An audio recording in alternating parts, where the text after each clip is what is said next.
नमस्कार। कथक नटवरी कथक नृत्य अकादमी इंदौर के तत्वाधान में आयोजित इंटरनेशनल कथक कॉन्फ्रेंस में आप सभी का अभिनंदन करते हैं। ये हमारा दूसरा सत्र है और इस सत्र के अंतर्गत टैगोर फेलोशिप प्राप्त प्रकांड विद्वान प्याल भट्टाचार्य जी और डॉक्टर पुरु दादी जी के दोनों के बीच जो एक संवाद होगा, ये आप सबके लिए बहुत ही लाभदायक है। तो ये शास्त्र और नृत्य इसके ऊपर है, तो आप सभी के लिए उम्मीद करते हैं बहुत फायदेमंद होगा। तो लीजिए हम ये शुरू करते हैं। डॉक्टर पुरु दादी जी और डॉक्टर प्याल भट्टाचार्य जी। हमें नृत्य और शास्त्र विषय पर चर्चा करने के लिए आमंत्रित किया गया है।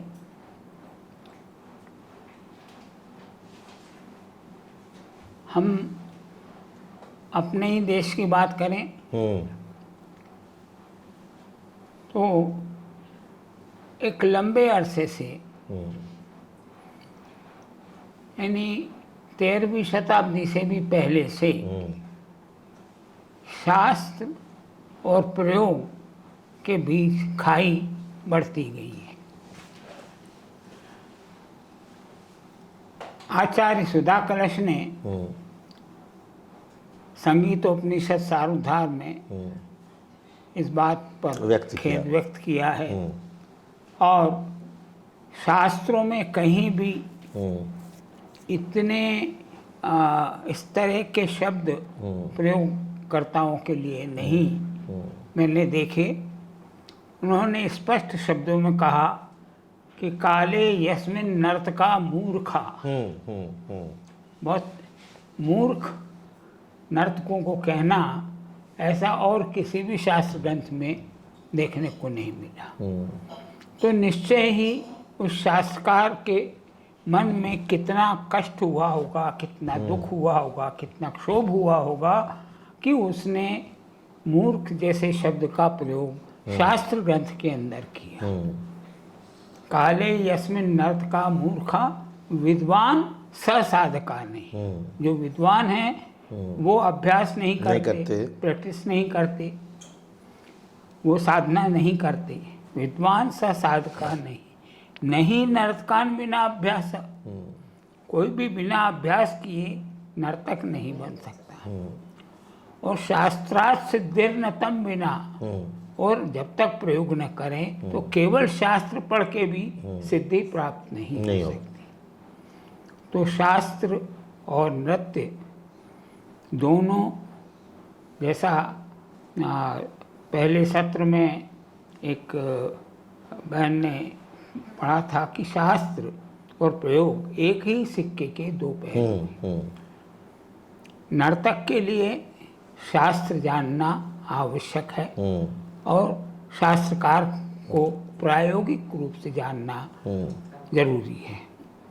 ये बात कितनी सच है, इस विषय में आप कुछ प्रकाश डालें। ये तो एकदम सच बात है और इसका क्राइसिस 13वीं शताब्दी में सुधा कलश ने संगीत उपनिषद सारोद्धार में इसको व्यक्त किया, सही ढंग से व्यक्त किया, बहुत स्ट्रिक्टली व्यक्त किया। इसको सिचुएशन हो गया। तो जब 13 शताब्दी में लिख रहे हैं तो आप सोच लीजिए कितना पहले से आ रहे हैं। It is not only happening in 13th century, उसका पहले से शुरू हुआ और 13th सेंचुरी में एक ऐसे जगह में पहुंच गया जहां शास्त्रकार को बहुत कष्ट पहुंचा। ये लिखना चाहिए क्योंकि लिखने से अवेयरनेस ग्रो कर सके। तो इसका हम एक उदाहरण दे रहे हैं, जैसे आचार्य अभिनव गुप्त जी। आचार्य अभिनव गुप्त जी नाट्य शास्त्र के कमेंट्री लिखा और सभी लोग, बहुत लोग कहते हैं ये तो शैविज्म को आरोप कर दिया नाट्य शास्त्र के ऊपर, शैव सिद्धांतों को आरोप कर दिया। ऐसा नहीं है, क्योंकि प्रायोगिक ढंग से उसको हम पढ़ें तो अभिनव गुप्त जी हर एक डिफरेंट आचार्य के पास जाकर अध्ययन किया। तो नाट्य शास्त्र भी उन्होंने गुरु भट्टतोत के पैर के सामने बैठ के उसको भी अध्ययन किया। और क्योंकि ये तब भी पता चलता है जब आप लोग 4th चैप्टर का कमेंट्री बहुत माइन्यूटली पढ़ पाए 4th चैप्टर का, क्योंकि ऐसे वो कमेंट्री लिखा जो ऐसा नहीं है। हम नहीं कह रहे जब अभिनव गुप्त एक डांसर थे, परंतु वो प्रयोग परंपरा से सिद्धांतों को समझने का कोशिश किया उन्होंने। और इसीलिए उन्होंने उसी टाइम 3, 4, 5 परंपरा को भी साइमल्टेनियस व्यक्त करके के चेद के ना पी के न बोलकर ऐसे बहुत शब्द का प्रयोग किया। जे इन्होंने ये कह रहे हैं ये एक परंपरा थे, उस परंपरा में ये ऐसे है। तो जब भी एक करण को लेकर उन्होंने मीन्स उसका कमेंट्री लिख रहे हैं, तब ऐसे 2-3 परंपरा के बात उधर है। और उसके बाद उन्हें कह रहे हैं जो हम जो कहेंगे जो सिद्धांत पक्ष हो हमारे गुरु भट्टतोत के अनुसार ही हम इधर लिखेंगे, क्योंकि हम सभी को एक परंपरा फॉलो करना है, ठीक है। क्योंकि हमें गुरु परंपरा से आता है, इसीलिए है शास्त्र संप्रदायन शैली, शास्त्रों को पढ़ना है।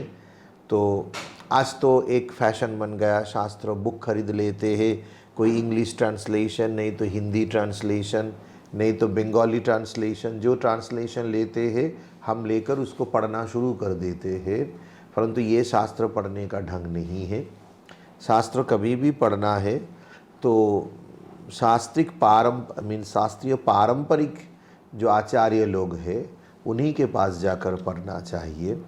जैसे गुरुजी आचार्य परंपरा का है, आचार्य आई डोंट से, कभी भी हम नहीं कहा ही इज़ ए स्कॉलर, क्योंकि स्कॉलर आचार्य गुरु इनमें फ़र्क होता है, ठीक है। आज हम सब एक जनरल टर्म में डाल देते हैं स्कॉलर, ये सबसे गलत बात है, क्योंकि स्कॉलर के पास इंफॉर्मेशन रहते हैं, परंतु जो आचार्य है जो गुरु है वो उनको व्यक्त कर सकते हैं, ठीक है। उनके पास जैसे बाज़ार में बहुत आपको फूल मिलेंगे, ठीक है, फ्लावर, परंतु उसके वो फ्लावर का शायद प्रॉपर जो फ्रैग्रेंस है वो नहीं है।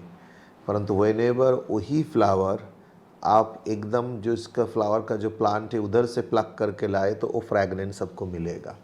परंतु जब उधर से वो बाज़ार में चले जाएंगे तो फ्रैग्रेंस ख़त्म, और फ्रैग्रेंस ख़त्म मीन्स उसका प्राण भी ख़त्म हो गए। ये बाज़ार का फूल है, ठीक है। और ये जो बुरा मत मानना, हमको भी स्कॉलर कहते हैं, हम तो कुछ भी नहीं है, छोड़ दीजिए, हमारे बात तो नहीं है इधर। ये जो स्कॉलर है उन लोगों को हमारे संस्कृत गुरु जिनके पास हम पढ़ते थे, सभी संस्कृत गुरु उनको कहते हैं पल्लवग्राहिता। वो पल्लवग्राहिता आपको भी पता है, ये वृक्ष का 2 पत्ता, वो वृक्ष का 4 पत्ता, ये वृक्ष का 3 पत्ता, उसका 4 पत्ता उसके कलेक्शन में है, परंतु पता नहीं है कौन से वृक्ष का है, ठीक है। और उन पत्ते का क्या गुण है वो भी उनको पता नहीं है, ठीक है। परंतु जो आचार्य है जो गुरु है उनको पता है सब कुछ, ठीक है, क्योंकि वो पत्ता वो अपने आप कलेक्ट करते हैं और गुण के अनुसार कलेक्ट करके है। वृक्ष का नाम पता है, सिर्फ यही नहीं, वृक्ष का क्या द्रव्य गुण है वो पता है। तो ये जो शब्द एक है द्रव्य गुण, ये बहुत इम्पोर्टेंट शब्द है, क्योंकि आपको पता है नाट्य शास्त्र के पहला अध्याय में जब भरत मुनि को कहा गया आप कैशिकी क्षमं द्रव्यम आप मांग लीजिए, तो इधर क्या हुआ, कैशिकी वृत्ति को इमैनेट कर पाया ऐसा द्रव्य आप ले मांग लीजिए। तो इधर इसको द्रव्य नहीं कहा गया, परंतु कैशिकी वृत्ति को मैनिफेस्ट कर पाए ऐसा द्रव्य मांग लीजिए। तो वो क्या है, वो है संगीत, गीत, वाद्य और नृत्य। तो इसीलिए द थिंग इज, एक तरफ तो जो प्रश्न था डांसर लोग डांस, क्योंकि ये प्रयोग परंपरा है, प्रयोग से ही हमको सीखना है, परंतु इट्स डिपेंड अपन द आचार्य परंपरा। अब कौन सी आचार्य के पास जाकर सीख रहे हो जहाँ ये दोनों का एक समवाय संबंध है। क्या बात, 2 संबंध होता है, एक होता है समवाय संबंध और एक होता है संयोग संबंध। अब इधर कुर्सी में हम बैठे हुए हैं, ये संयोग संबंध मात्र है, अभी थोड़ी देर बाद उठ के हम चले जाएंगे। कुर्सी के साथ हमारा कोई इनहेरेंस रिलेशन नहीं है, परंतु शास्त्र परंपरा ये दोनों के साथ इनहेरेंस रिलेशन है। और ये रिलेशन कौन बता सकते हैं? Only not a practitioner, a acharya. Kapila Vatsyayan ji, if you read the book of Bharatnatya Shastra, the last small book, she has mention, हमारे जो शास्त्रकार है वही प्रैक्टिशनर थे, वही आचार्य है, उन्होंने ही गुरु है। तो परंतु आज हम देखते हैं गुरुजी यूनिवर्सिटी में, कॉलेज में प्रयोग एक पक्ष सिखाते हैं, अब शास्त्र पढ़ाने के लिए दूसरे आदमी आते हैं। तो ये तो सबसे बड़ा खतरनाक चीज़ है, इससे डेंजरस और कुछ भी नहीं है। क्योंकि आप प्रयोग सीख रहे हैं गुरुजी से, दूसरे गुरु से, और शास्त्र कोई तीसरे आदमी आ रहे हैं, दूसरे आदमी आ रहे हैं पढ़ाने के लिए, जिनके साथ प्रयोग का कोई संबंध नहीं है। तो ऐसा नहीं है, हर एक जो संप्रदाय है, जो परंपरा है, शास्त्र इज द कैनवस। जैसे आकाश, पंचभूत में आकाश is the ultimate tattva, akash is giving you and providing you the space for creation. तो शास्त्र, क्योंकि आकाश भी देखो बहुत परवेसिव है, शास्त्र is like pervasive, that Guruji mention पहले सत्र में, इट इज नॉट लिमिटेड। परंतु आज जैसे पढ़ाए जाते हैं डिफरेंट व्यू पॉइंट से, शास्त्र इज लिमिटेड, क्योंकि ये वही लोग कहते हैं जो लोग शास्त्र कोई आचार्य परंपरा, कोई लीनिएज से नहीं अध्ययन किया। ठीक है, शास्त्र मीन्स लिमिटेड, ये उनका मनगणन कथा है। ठीक है, एक स्पेक्युलेटिव थॉट्स आ गया उनका। परंतु शास्त्र आकाश तत्व से, और आकाश तत्व ब्रह्म तत्व का सजेस्टिव है। ठीक है, क्योंकि हम परवेसिव कैसे कहें, इधर हमारे सामने कुछ भी है वो परवेसिव है नहीं, वो तो लिमिटलेस है नहीं, वो तो लिमिटेड है। बट आकाश इज अनलिमिटेड, क्योंकि कभी भी पृथ्वी का कोई प्रांत में आप चले जाइए, आकाश सेम है आपके लिए।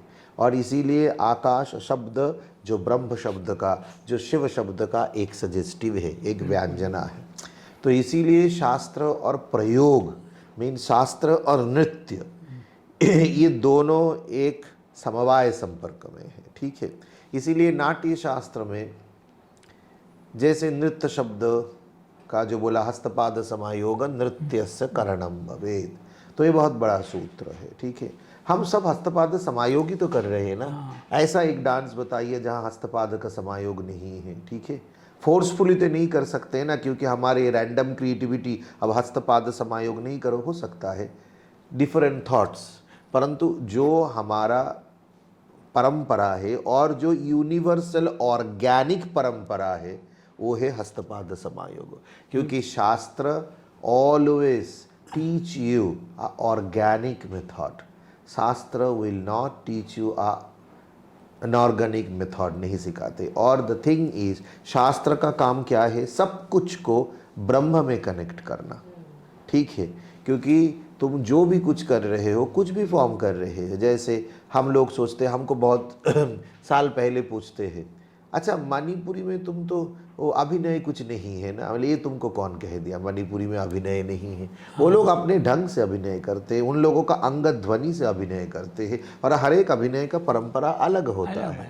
तो हम इसको, ये तो एक स्थूल दृष्टि है, एक स्थूल दृष्टि है, और ये दृष्टि तब बनते हैं जब तुमको शास्त्र पता नहीं है, तो हम परवेसिव वैसे नहीं देख पा रहे हैं। यही है the first thing. So whenever you know शास्त्र, शास्त्र इन द बिगिनिंग शास्त्र धातु से शास्त्र शब्द का उत्पन्न हुआ, तो किसको शासन करते हैं? ठीक है, अब जब भी शासन शब्द आ जाते हैं हम उसको एक लिमिटेशन में ले लेते हैं, means it will you know like that make obstruction, but नहीं है।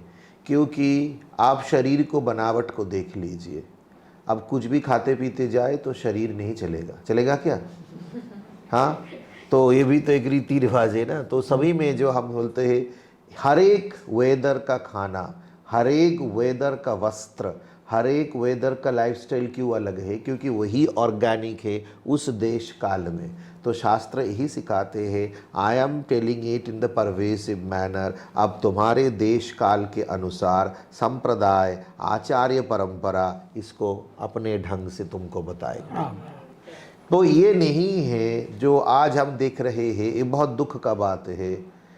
हम बहुत जगह जाते हैं, हम एनएसडी में पढ़ाते हैं, सभी जगह में हाँ क्या है, एक इसका इंग्लिश बुक बताइए सर, अच्छा इसका हिंदी बुक बताइए सर। ये कोई बुक नहीं है, ये कोई नोवेल नहीं है जो आप अपने आप खरीद लो और पढ़ना शुरू करो। क्योंकि हम जब नाट्य शास्त्र अध्ययन करना शुरू किया, I can remember 1997, after seeing great the performer research scholar doctor Padma Subrahmanyam ji का परफॉर्मेंस देखने के बाद next day I gone to the book store withdrawing money from my own account and buying the 4 volume of नाट्य शास्त्र। परंतु वो नाट्य शास्त्र लेकर हम हमारे संस्कृत गुरु के पास पहुंच गए थे, डॉक्टर अभिजीत चक्रवर्ती, ठीक है, क्योंकि वो बंगाली ट्रांसलेशन थे, हम पढ़ ही सकते थे। परंतु 4 पन्ने पढ़ने के बाद हमारा समझ में आया ये तो अलग कुछ है, it is not my cup of T. So I gone to my Sanskrit teacher who used to teach in my school, but he was from a Pandit parampara and he was Saptatirtha. Okay, he was a Saptatirtha. आज तो ये सप्ततीर्थ नवतीर्थ सब बंद गए, आपको पता है, क्योंकि ये बहुत प्रगाढ़ पंडित लोग होते थे। तो उनके पास जाने के बाद तो फर्स्ट ही टोल्ड मी ये पढ़ाने का, ग्रंथ पढ़ाने के अधिकारी मीन्स अध्यापक का अधिकार हमको नहीं है, तो तुमको ये ग्रंथ पढ़ाने के गुरु ढूंढना पड़ेगा, इसका अलग गुरु है। तो इसके पहले हमको पता भी नहीं था।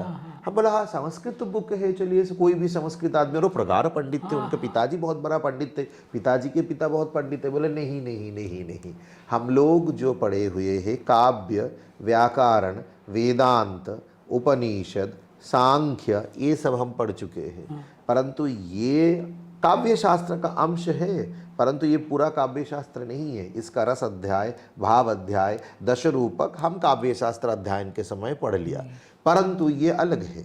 तो उनके पास हम बैठ के जब चारी का श्लोक पढ़ रहे थे, एक एक चारी, तो उन्होंने बोला देखो ये पूरा प्रायोगिक है, ये संपूर्ण प्रायोगिक है, तो तुम्हारी ड्यूटी है अब ढूंढो ये नाट्य शास्त्र का आचार्य परंपरा अभी भी जीवित है। तो ये हम 97-98 का बात कर रहे हैं। अब ढूंढते ढूंढते ढूंढते और एक गुरु के पास पहुंचा, वो भी सांख्य का, न्याय का बहुत प्रगाढ़ बड़ा पंडित थे, निखिलेश शास्त्री जी, ठीक है। उनके पास हम न्याय का अध्ययन किया। तो उन्होंने, उनके पास जब गए तो उन्होंने बोले जी देखो ये कुछ हद तक तो हम पढ़ा सकते हैं तुमको, नॉट द टोटलिटी, परंतु तुम एक काम करो, ये पढ़ने के लिए तुम जैसे प्रैक्टिशनर हो, संस्कृत का भी एक प्रॉपर पारंपरिक अध्ययन करो, करना शुरू करो। तुम तो है तो प्रैक्टिशनर, परंतु संस्कृत का एक पारंपरिक अध्ययन चाहिए। वो क्या है पहले तुमको काव्य व्याकरण अधीत होना चाहिए। पहले काव्य शास्त्र और व्याकरण अधीत होने के बाद तुमको न्याय शास्त्र में प्रवेश करना चाहिए, क्योंकि न्याय शास्त्र तुमको सिखाएंगे इंडियन लॉजिक, ठीक है। आज सभी जगह में हम लॉजिक का बात करते हैं ना, लॉजिक, इसमें लॉजिक क्या है, परंतु वो हमारे भारतीय लॉजिक की बात हम नहीं करते हैं, वो पूरा ही हमारे वेस्टर्न पाश्चात्य लॉजिक है, और वो पाश्चात्य लॉजिक हमारा बीए का सब्जेक्ट है। परंतु भारतीय जो लॉजिक है उसमें भाषा के द्वारा वो एक न्याय को प्रतिष्ठित करते हैं। तो पाश्चात्य लॉजिक में भाषा है, परंतु हमारे जैसे न्याय शास्त्र का अलग भाषा है। तो उधर जाने के बाद हमारा पहला उस ब्रेन में स्ट्राइक किया परिभाषा क्या है, क्योंकि आपको तर्क भाषा नहीं तो तर्क संग्रह पढ़ने के बाद ही जो पहला बुक अध्ययन करना है उनका नाम ही है भाषा परिच्छेद, ठीक है। तो हम बोले भाषा परिच्छेद क्या है, भाषा को परिच्छेद करते हैं क्या, परिच्छिन्न करते? बोला नहीं, ये न्याय शास्त्र का परिभाषा का संग्रह ग्रंथ है, ठीक है। तो तुमको एक शास्त्र में प्रवेश करना है तो ये की है, कुंचिका है, ये कुंचिका है, क्योंकि सभी शास्त्र एक कुंचिका के द्वारा लॉक्ड है। हमारे जैसे मंत्र में कीलक है क्या, बिल्कुल एक मंत्र, आप कुछ भी मंत्र कोई भी बुक से ले लीजिए और आप जप करना शुरू कीजिए, उसका कोई फल नहीं है, क्योंकि उस मंत्र में जिन आचार्य जिन साधक का सिद्धि है उस साधक के पास से ही वो मंत्र ग्रहण करना चाहिए, और दीक्षा देने के टाइम वो साधक उस मंत्र का किलक को ऐसे उठा देते हैं, क्योंकि सभी मंत्र कील के द्वारा एकदम लॉक्ड। क्या बात। तो इसीलिए हम मंत्र, सभी मंत्र का ऋषि, देवता और कीलक आते हैं, ठीक है। तो शास्त्र भी ऐसा है, वो पारिभाषिक शब्दों के द्वारा लॉक्ड है। अब ये पारिभाषिक शब्दों बहुत कठिन है, हर एक शास्त्र में बहुत कठिन है। जैसे हमारे संगीत शास्त्र में ताल की 10 प्राण, ये एक परिभाषा है, ताल की 10 प्राण, ठीक है। तो ताल के 10 प्राण तो सिर्फ पढ़ने का कुछ नहीं है, पहले ताल सीखना चाहिए साधारण वे से, 10 प्राण नहीं। But what is the higher study? Higher study है शास्त्र अध्ययन करना, क्योंकि हम बोलते हैं शास्त्र इज ब्रेन ट्यूटर। तो शास्त्र कोई ऐसा ग्रंथ नहीं है, जैसे आप हिंदी ट्रांसलेशन ले लीजिए, इंग्लिश ट्रांसलेशन ले लीजिए, आपके अपने भाषा में ट्रांसलेशन लेके पढ़ना शुरू कीजिए। So that is the maximum time people can not understand and they started to blame shastra, क्योंकि उसमें किलक है, किलक रूप में शास्त्र का परिभाषा है। जैसे नाट्य शास्त्र में हर एक पहला चैप्टर कोई अध्ययन नहीं करते, आपकी गुरुजी आपको ही पता है, सभी में हम देखा वो चतुर्थ अध्याय चले जाते हैं, नहीं तो अष्टम अध्याय चले जाते हैं, इधर चले जाते हैं। परंतु नाट्य शास्त्र में 3 चीज़ें, एक कवि शास्त्र में रहते हैं ज्ञान कांड, वो प्रथम अध्याय है नाट्य उत्पत्ति। तो नाट्य का उत्पत्ति समझ में नहीं आए, जैसे ब्रह्मांड उत्पत्ति, ठीक है। संगीत रत्नाकर में ब्रह्मांड से पिंड का क्या संबंध है, ठीक है। ब्रह्मांड जैसे है माइक्रोकॉस्मिक एंड मैक्रोकॉस्म, ठीक है। तो हम माइक्रोकॉस्म है, ब्रह्मांड मैक्रोकॉस्म है ना। तो ये तो हम बहुत बोलते हैं इंटेलेक्चुअली, ठीक है। ये प्रॉब्लम है, इंटेलेक्चुअली हम बहुत शब्द का प्रयोग करते हैं, परंतु शास्त्र सिखाते हैं सिर्फ नॉट मियर इंटेलेक्चुअल बनो, उसको तुम रियलाइज करना है, और रियलाइज हर एक शब्द को तुम्हारे परंपरा से रियलाइज करना है, ठीक है। और गीत वाद्य नृत्य एक ऐसा मार्ग है जो योग से सबसे ऊपर है। बिल्कुल, क्योंकि बाकी जो रास्ता है वो बहुत ड्राई है, ये रसमय है, ठीक है। तो ऐसे कहे गए हैं नाट्य शास्त्र के 4th अध्याय के लास्ट का पहला जो श्लोक है, उसमें कह रहे हैं एक करण अध्ययन करने से क्या होगा, शिवस्य चरितम, आप शिव बन जाओगे। तो जब तुम शिव बन जाओ तो तुम्हारे दुख का अंत हो गया। तो देखो ये लाइन क्यों है। अब जो मेटेरियलिस्टिक जो आदमी है बोले कि ये सब कुछ नहीं है, this is only movement, you learn the movement, नहीं है, क्योंकि ये मूवमेंट के अंदर मेडिसिन डाल दिया है वो लोग। यही है हमारे शास्त्रीय नृत्य, ठीक है। इसमें जो मूवमेंट जिस ढंग से वो लोग देखते हैं, ये है शहद में मिला दिया है मेडिसिन, क्योंकि ये करेक्शन के लिए है। क्या करेक्शन? ये सब मेंटल करेक्शन नहीं है। नृत्यम ताप कर्तनम संगीत रत्नाकर में बताए गए हैं, और कल्लीनाथ ने बहुत ढंग से इसको व्याख्यान किया, क्योंकि त्रिताप है, आधि भौतिकम, आधि दैविकम, आध्यात्मिकम। ये त्रिताप को से बाहर जाने के लिए हम लोग योग अभ्यास करते हैं, नहीं तो हम संन्यास बन जाते हैं, नहीं तो हम संसार के बाहर जाने का प्रयत्न करते हैं। परंतु वो कह रहे हैं नहीं, कहाँ भी जाने की जरूरत नहीं है आपको, नृत्यम ताप कर्तनम। तो इसमें ऐसा शक्ति है, इसमें ऐसा क्षमता है जो आपको त्रिताप को दूरीभूत कर सकते हैं। तो इससे बड़ा और क्या कह सकते हैं, आप बताइए हमको। तो इसीलिए नृत्य, परंतु वो शास्त्रीय ढंग से सीखना पड़ेगा, तब वो ताप कर्तन होगा। क्योंकि बाकी जो आप सीख रहे हैं वो तो सभी कर रहे हैं, परंतु उसका ताप कर्तन नहीं हो रहा है। हाँ, और आज तो डांसर के ही क्राइसिस बन गए है या नहीं? डांसर लोगों तो ही क्राइसिस बन गए। ओके, हम लोग सब कर रहे हैं, परंतु हमको बहुत अच्छा लगता है, because it's very bliss for me.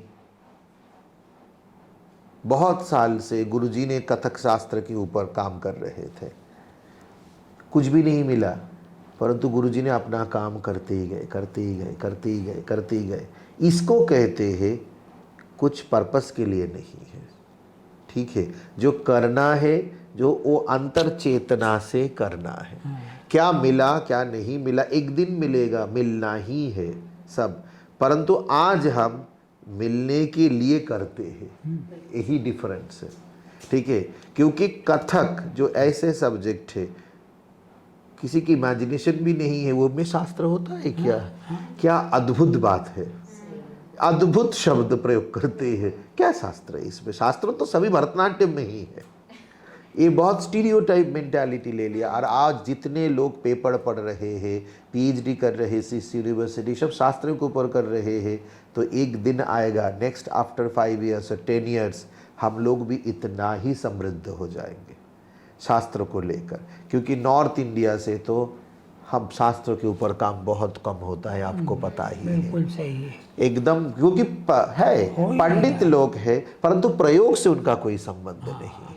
यही मुश्किल है। और ये जहाँ से हम शुरू किया, ठीक है, गुरुजी का बात जहाँ से शुरू हुआ, क्योंकि प्रयोक्ता भी होना चाहिए, शास्त्रकार भी होना चाहिए, आचार्य भी होना चाहिए। ये बहुत कठिन सिचुएशन है।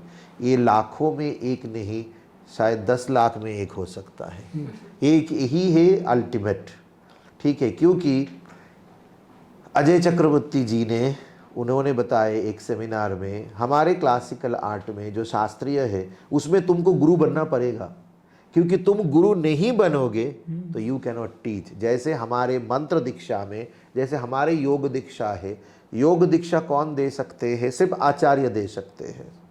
ठीक है, उधर जिनको सविकल्प समाधि प्राप्त हुआ उन्होंने ही सिर्फ तुमको दीक्षा दे सकते हैं।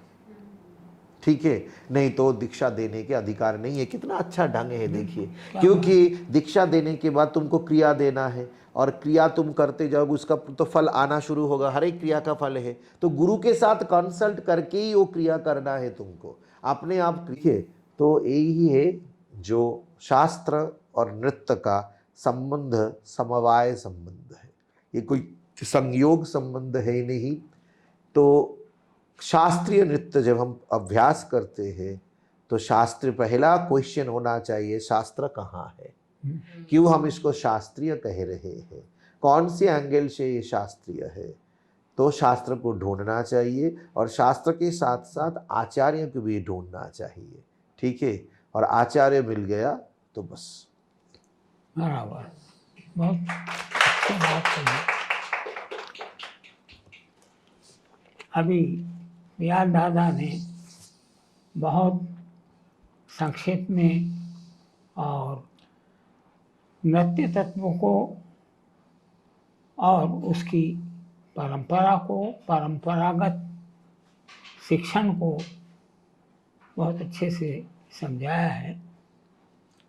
मुझे याद आता है कि मेरे यहाँ उज्जैन में पंडित गोपी कृष्ण शास्त्री नाम के एक बहुत बड़े विद्वान थे, जो सिंधिया और इंटर रिसर्च इंस्टीट्यूट में पंडित के पद पर थे, और उस जमाने के व्याकरणाचार्य थे। उनके जब भागवत पढ़ने की बात आई तो मेरे दादा बहुत बड़े भागवताचार्य थे, भागवत, श्रीमद् भागवत पुराण के बहुत बड़े विद्वान थे। उस समय के, उस क्षेत्र के सबसे बड़े विद्वान थे। तो गोपीकृष्ण शास्त्री को उनके पिता ने कहा कि भाई भागवत पढ़ना है तो बद्रीनारायण जी के पास जाओ। अब जो व्यक्ति व्याकरणाचार्य है वो तो भागवत बहुत कठिन नहीं है, उसका अर्थ वो अपने आप ग्रहण कर सकते हैं। लेकिन जैसा आपने बतलाया, उनके पिता ने उनको निर्देशित किया कि जाओ, वहाँ जाओ, भागवत पढ़ना है। तो वो मेरे दादा के पास आए। स्वयं पंडित थे, इतने बड़े रिसर्च इंस्टीट्यूट में वो काम करते थे, लेकिन भागवत गुरु मुख से भागवत पढ़ना है, भागवत के तत्व को समझना है। यही तो बताए ना, उन्होंने शुक मुख, क्योंकि शुक पक्षी, शुक पक्षी जो फल जब पकते हैं ना, तो जो शुक पक्षी है, पैरोट, उसको ऐसे खा लेते हैं, तो वही सबसे मीठा है। ठीक है, वो एकदम कंफर्म मीठा है। तो इसीलिए ये जो कथा है वो जब गुरु के मुंह से बाहर आएगा तब उसमें अमृत होता है। तो वो वहाँ आए, उन्होंने उनसे भागवत को पढ़ा और हमारे देखते तक उनके जीवन काल तक वो बराबर गुरु पूर्णिमा को 5 रुपए नारियल सहित उनको भेंट करते थे। 364 दिन वो बराबरी से बिठाते थे। अरे आओ गोपी कृष्ण जी, यहाँ बैठो, यहाँ बैठो। अपने पास उनका एक तखत था बड़ा, उस तखत पर उनके स्तर का ही व्यक्ति बैठ सकता था, बाकी के लिए सामने बेंच पड़ी होती थी। तो नहीं गोपी कृष्ण यहाँ बैठो, यहाँ बैठो। लेकिन गुरु पूर्णिमा के दिन वो अपना गुरु को भेंट, उन्होंने यानी जो स्वयं इतने विद्वान हैं, उन्होंने गुरुमुख से भागवत को पढ़ा। ये परंपरा है। हम किताब पढ़ कर के अपने आप भी कुछ अर्थ निकाल सकते हैं, नहीं, लेकिन हम उसका सही तात्पर्य क्या है वो नहीं होगा। अभी दर्शन की जो बात चली, हमारे अंदर मन, बुद्धि और अहंकार, ये 3 तत्व हैं जो हमारे अंदर चित्त को बनाते हैं। मन संकल्प विकल्प करता है, वहां जाऊं नहीं जाऊं, उतना ही ये सोचता रहता है। बुद्धि निश्चयात्मिका है, निर्णयात्मिका है, वो डिसीजनरी पावर है। वो कहती है कि हाँ जाना चाहिए, वहाँ जाने से आपको ये लाभ होगा, या वहाँ मत जाओ। ये जो भी डिसीजन है ये बुद्धि है, बुद्धि करती है। और बुद्धि ने जो डिसीजन लिया उसे अहंकार परफॉर्म करता है। मैं कर रही, मैं करता हूँ, अहम आ गया, आईनेस। तो मन, बुद्धि और अहंकार। मन गायन है, स्वर है, स्वर अपने आप उपजता है। जो नई नई राग रागनियां बन रही हैं अब भी, तो वो अंदर से वो प्रस्फुटित होता है और उसे बुद्धि आकार देती है। बुद्धि से ही सारे इंस्ट्रूमेंट्स बने हैं। और मन, बुद्धि और अहंकार, अहंकार जो बुद्धि ने निर्णय लिया उसको एग्जीक्यूट करता है अहंकार। मैंने परफॉर्म किया, मेरा ऐसा है। तो ये तीनों मिलकर पंच तत्वों को निर्माण करते हैं। संगीत में यही 3 तत्व हैं, गीतम, वाद्यम तथा नृत्यम, त्रयम संगीतम। पहले केवल गायन वादन को ही माना गया। वैदिक परंपरा से, उपनिषद परंपरा था, तो गायन और वादन, केवल वादन, गायन वादन, नृत्य को उसके साथ जोड़ा नहीं गया। लेकिन वो अपूर्ण माना गया। जब उसके साथ नृत्य जुड़ा तब उसको पूर्णता प्राप्त हुई। तो नृत्य क्या है? नृत्य किसी गीत पर किया जाने वाला अभिनय है। कैसा अभिनय है? कोई साधारण अभिनय नहीं है, अनुकरण नहीं है, नकल नहीं है। रस भाव से युक्त होना चाहिए। नृत्यम गीताभिनयनम भाव ताल युतम भवेत्। वहाँ भाव भी है और ताल भी है, दोनों का। क्योंकि नृत्य से ताल आया और नाट्य से भाव आया, उन दोनों का समायोग, समवाय संबंध जो इन्होंने कहा वो नृत्य में हुआ। तो वहाँ उसमें वो समाहित हुआ है, गायन भी समाहित हुआ है, वादन भी समाहित हुआ है, तब उसे पूर्णता प्राप्त हुई है,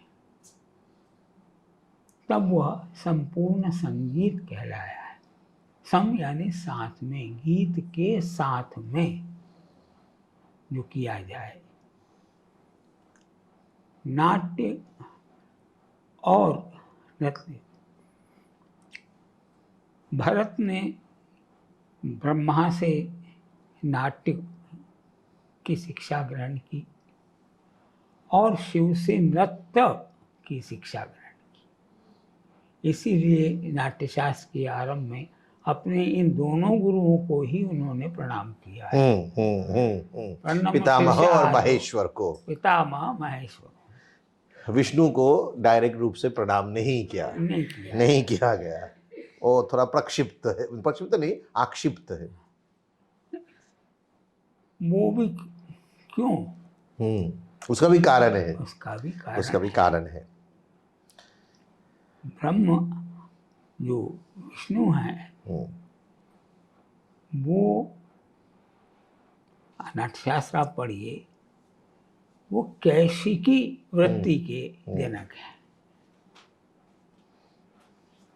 कैशिकी वृत्ति, पहले 3 ही वृत्तियों का अभ्यास किया भरत ने, फिर वो गए कि तो कैशिकी वृत्ति के जनक हैं। उन्होंने मोहिनी रूप धारण करके ही नृत्य किया है।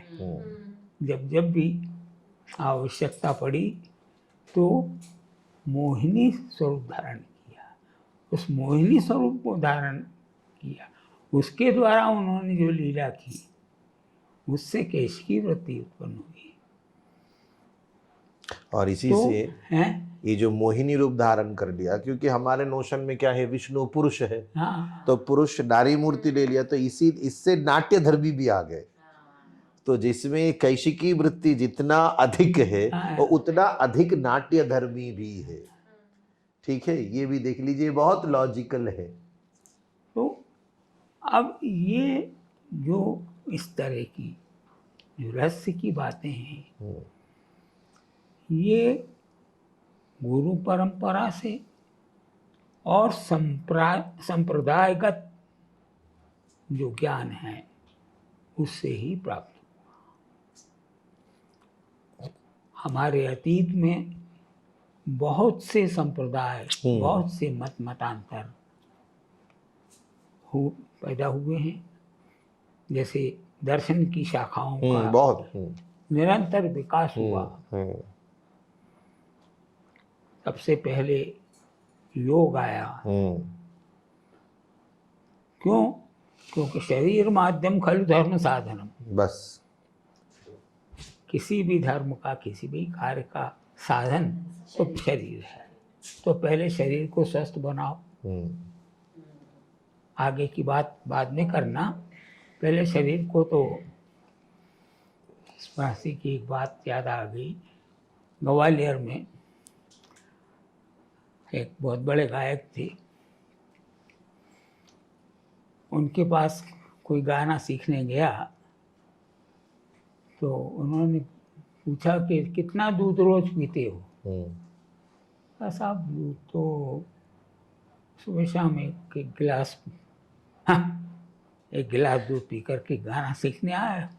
जाओ, कम से कम आधा किलो कच्चा मन और पक्का मन हमारे यहाँ चलता था। 20 लीटर और 40 लीटर। तो इतना दूध पी के पचा लो तब गाना सीखने आना। क्योंकि ग्वालियरी गायकी जो है वो दमदार गायकी है। घोड़ा पछाड़ तान, हाथी पछाड़ तान, ऐसी ताने अगर ऐसा वैसा आदमी लगा ले तो खत्म हो जाए। तो कहने का तात्पर्य कि शरीर को पहले साधना, इसलिए योग के बाद जो है न्याय आता है। आप चीजों का परीक्षण, क्योंकि हमारे यहाँ यह भी कहा है कि पानी पीना छान के वो गुरु करना जान के। पानी पीना छान के वो गुरु करना जान के। जगह जगह क्लासेस खुल गई हैं, हर कोई, तो क्या वहाँ सही शिक्षा हो रही है या नहीं हो रही? मेरा अपना अनुभव है कि, और हमारे कॉलेज में रातन जनकर जी, श्री कृष्ण रातन जनकर, वो प्रिंसिपल थे भातखंडे के। तो न्यू फर्स्ट ईयर क्लास, जो सबसे पहली क्लास जहाँ सारे गामा सिखाया जाता है, वो क्लास, और आखिर जो एमए की फाइनल क्लास, ये 2 क्लास वो लेते थे और किसी पर विश्वास नहीं करते। वो कहते थे न्यू सही होना चाहिए, इसलिए पहली क्लास सबसे ज़्यादा इम्पॉर्टेंट है, पहली क्लास। और ये मेरा अनुभव है, अगर शुरू में अंग बिगड़ गए तो फिर चाहे जितना प्रयास कीजिए वो सही नहीं हो पाता। तो गुरु करना जान के, जो सही तत्व बतलाए। अभी आपने नृत्य को आकाश तत्व कहा, चिदम्बरम की जो मूर्ति है उसको आकाश तत्व का ही है। चिदम्बरम तो आकाश तत्व का ही जगह है। इसलिए जो गुरु का, आचार्य का महत्व है, वो सही राह दिखाता है, वो सही अर्थ बतलाता है। जैसे आप सुबह मैंने कहा कि विधि है कि दाहिने पैर से ही ताथे तेता शुरू करना। अब दाहिने से क्यों करना, बाएं से क्यों नहीं करना? आम व्यक्ति यही तर्क करेगा, लेकिन उसका कारण है ये दाहिना भाग को दक्षिण कहते हैं। अब दक्षिण भाग का महात्मा क्या है शरीर में? और ये वाम, दक्षिण जो है, दक्षिणामूर्ति शिव है। शिव को दक्षिण दिशा का स्वामी माना गया है।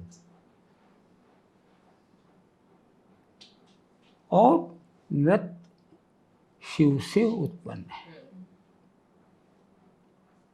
तो दाहिने अंग से शुरू करने का तात्पर्य है शिव का आराधन करना, शिव का आवाहन करना है। और दक्षिणामूर्ति शिव तो गुरु है, गुरु है, एकदम गुरु है। दक्षिणा कोई भी अब विद्या प्राप्त के लिए आपको दक्षिणामूर्ति शिव का ही उपासना करना है, क्योंकि शिव के सभी मूर्ति में वो गुरु मूर्ति है। अब ये देखिए, ये वेदांत तो बहुत अच्छा व्यक्त करते हैं। अब गुरुजी इधर बैठे हुए हैं तो गुरुजी ज्ञान दे रहे हैं, तो गुरु है। जब गुरुजी घर में है तब प्रत्युष का पापा है, ठीक है। गुरुजी जब माँ जी के साथ है तो गुरुजी उनके हस्बैंड है। तो एक ही मनुष्य का कितना रूप बन जाते हैं। तो इसी के ऊपर मूर्ति तत्व है, ठीक है। तो दक्षिणामूर्ति जो है वो मूर्ति विद्या देने के लिए है, ठीक है। और विद्या कोई सामान्य चीज नहीं है। तो ये सब यही है शास्त्र, विश्व का सारा ज्ञान विज्ञान शिव से ही प्रकट हुआ है। शिव और शक्ति, शिव जो ज्ञान देते हैं वो सबसे पहला शक्ति को प्रदान हाँ। करते हैं, वाम भाग को। अभी जो विष्णु की चर्चा आई, ये मोहिनी रूप धारण किया है, वो वाम भाग। अर्धनारीश्वर की हमारे यहाँ कल्पना है। तो जो वाम भाग है वह तो अनुकरण करता है, वह पीछे चलने वाला है, वो उस ज्ञान को फैलाने वाला, वो शिष्य बन जाते हैं। एक्चुअली वाम भाग शिष्य बन जाते हैं, ठीक है, गुरु है। तो देखो कितना अच्छा फिलोसॉफी है। हाँ, क्योंकि वही पुरुष की प्रकृति है, वही विष्णु की माया है। क्योंकि तो ये देखो फिलोसॉफी से कितना अच्छा कनेक्टेड है। हमारे हार्ट लेफ्ट में है, लेफ्ट साइड में ही है, वो जो हृदय देश है लेफ्ट साइड में ही है। तो लेफ्ट साइड में हार्ट है, तो राइट का क्या मूल्य है? कुछ भी मूल्य नहीं है राइट का, क्योंकि सब लेफ्ट साइड में है। परंतु ये तो है, उसने उछाल के फेंक दिया हाँ अपने अंदर से, क्योंकि वो तो निर्गुण है, निराकार है। हाँ, मनोबुद्धि अहंकार चित्तानि नाहं, न च श्रोत्र जिह्वे न च घ्राण नेत्रे, न भूमिर्न आपो न वन्यर्न वायु, चिदानंद रूप शिवोहम शिवोहम। वो उसके अंदर कुछ भी नहीं है, खाली है वो, और उसी में सब कुछ है। हाँ, वो वही ज्ञान प्रदाता है, और उस ज्ञान को ग्रहण करने वाली वो शिवा है, वो व्याप्त करती है उस शिव, उस ज्ञान को, उस परंपरा को वह व्याप्त करती है। तो इसलिए अब यानी जो सुबह दादा ने कहा था कि दर्शन हमारे हर क्रिया के पीछे हम एक फिलॉसफी है, एक दर्शन है, एक चिंतन है। तो तर्क आया, सांख्य आया, योग आ गया, योग के बाद सांख्य आया, फिर न्याय आया, और वो सब करते करते अंत में वेदांत आ गए। वेद यानी ज्ञान, जहाँ ज्ञान का अंत हो गया, उसके आगे चिंतन की कोई धारा, ज्ञान का मीमांसा, ज्ञान मीमांसा, मीमांसा। वो इसके लिए मीमांसा का ही दो भाग है। एक को है कर्म मीमांसा जो कर्मकांडी है, और वेदांतिक है ज्ञान मीमांसा, वो ज्ञानवादी है। पूर्व मीमांसा, उत्तर मीमांसा। परंतु गुरु जी एक बात ही बोल देना चाहिए इधर हमको। ये जो दर्शन के बात हम कर रहे हैं ना, ध्यान में रखिए, ये दर्शन एक ऐसा चीज है, ये बुक खरीद के अब नहीं पढ़ सकते कभी, एकदम खतरनाक हो जाएगा। क्योंकि हर एक दर्शन से एक कंट्रोवर्सी है, एक दर्शन। प्राचीन न्याय से नव्य न्याय का बहुत कंट्रोवर्सी है, आपको पता है। सांख्य के साथ न्याय का कंट्रोवर्सी है, ठीक है। योग और सांख्य दोनों अलग है, एक अंतर्मुख है, एक बहिर्मुख है, ठीक है। योग अंतर्मुख है, सांख्य बहिर्मुख है, और सांख्य के साथ न्याय के साथ वेदांत का तर्क है, ठीक है। तो इसीलिए इतना कुछ नहीं करना चाहिए, आप सिर्फ गुरु के पास से सुन लीजिए तत्व क्या है, वही सॉल्व है। असल में ये जो बता रहे हैं राइट साइड और लेफ्ट साइड, ये कोई बुक में है नहीं। सॉरी, सुन लीजिए, आप कोई भी स्टूडेंट को कुछ पढ़ाने के बाद वही कोई सर बुक बताइए, बुक, ये बहुत यूरोपियन नॉलेज है, अमेरिकन। ये अनुभव से कितना कुछ जो आचार्य के पास है, एक ओशन, एक समुद्र, उधर से लेकर वो देते हैं तुमको, ये लो बस। तुम्हारे लिए इतना जरूरत है इतना लो, क्योंकि खाने जब घर में देते हैं जितना खाते उतना ही देते हैं ना, पूरा तो कढ़ाई लेकर खड़ा नहीं कर देते हैं ना, परंतु खाना बनता है उतना, परंतु हर एक के हिसाब से देते हैं। तो ये ज्ञान ऐसा ही है, एक एक बूंद ड्रॉप ड्रॉप करके देना चाहिए, और यही है हमारे शिवलिंग के ऊपर धारा। दूसरा ये भी है कि किसमें कितनी क्षमता है, हाँ, उस हिसाब से उसको ज्ञान दिया जाता है। ये जो गुरुकुलों की परंपरा रही हमारे यहाँ, उसमें यही होता था। एक साथ बहुत से विद्यार्थी हैं, लेकिन एक एक का अलग अलग उसकी बौद्धिक क्षमता को ध्यान में रख करके उतना ज्ञान उसको दिया जाए। एक दृष्टांत है, एक पंडित जी के यहाँ उनके 2 शिष्य थे। एक तर्क शास्त्र पढ़ रहा था, एक जो है व्याकरण पढ़ रहा था। जो व्याकरण पढ़ने वाला, भाषा पढ़ने वाला विद्यार्थी, बड़ा विनम्र, गुरु आइन की बड़ी सेवा करने वाला, झाड़ू पोछा ये वो पानी की व्यवस्था सब करना और अपनी श्रद्धा से पूरा काम करना।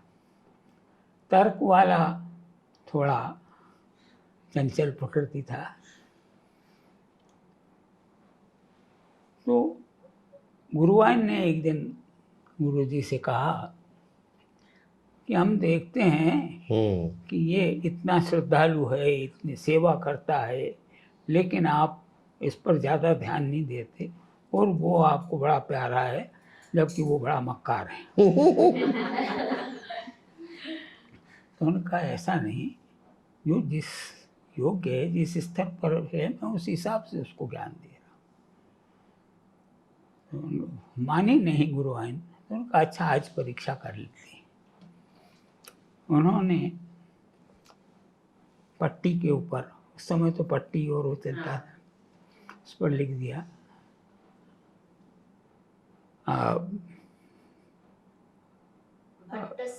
भट्टस्य कट्याम शर्ट प्रविष्ट। हाँ, भट्ट जी की कमर में नेवला घुस गया है। उनका वो सुबह आएंगे तो आप ये दिखा देना। तो आए, सुबह हुई तो पहले कोई सेवा भावी शिष्य आया, तो उनका गुरुजी अंदर हैं, आराम कर रहे हैं, और ये तुम्हारे लिए पढ़। उन्होंने उसको पढ़ा, उसका व्याकरणगत समीक्षा, एक वचन द्विवचन और ये वो सब उसका एनालिसिस कर दिया। उन्होंने रख दी पट्टी, घर के काम में लग गया। दूसरा आया देर से, उसको भी पट्टी दिखाई, भट्टस्य कट्याम शर्ट प्रविष्ट। अरे शर्ट जो है वो कमर में कैसे घुस गया? कमर में कोई छेद होता है? मतलब ये कहाँ है गुरुजी? तो अंदर सो रहे हैं, तो अंदर के कहें गुरुजी कहाँ है, बतलाइए। तब उन्होंने गुरु आइन को बुलाया, कहा देखो, उसको खाली अपने व्याकरण शुद्ध है या नहीं है, सेंटेंस, उसकी चिंता थी, गुरुजी की चिंता नहीं थी। तो ये जो हमारी गुरु परंपरा में एक एक को अपने, कहते हैं सीना बसीना तालीम, एक एक को अलग अलग तालीम दिया जाए। नहीं तो ये बोलते थे हमारे गुरुजी, विद्या हजम नहीं होगा। हाँ, उससे ज़्यादा दिया तो इंडाइजेशन हो जाएगा तो उसका साइड इफेक्ट होगा, अहंकार बढ़ जाते हैं, यही मुश्किल है। तो एक तो गुरु, हालांकि अब सच्चे वास्तु गुरु पाना कठिन है, लेकिन असंभव नहीं है। नाट्यशास्त्र के पहले अध्याय की अंतिम अध्याय कथा है। जब भरत पुत्रों को अभिमान हुआ और ऋषियों की खिल्ली उड़ाना उन्होंने शुरू किया, प्रहसन बनाना शुरू किया, तब ऋषियों ने उनको श्राप दिया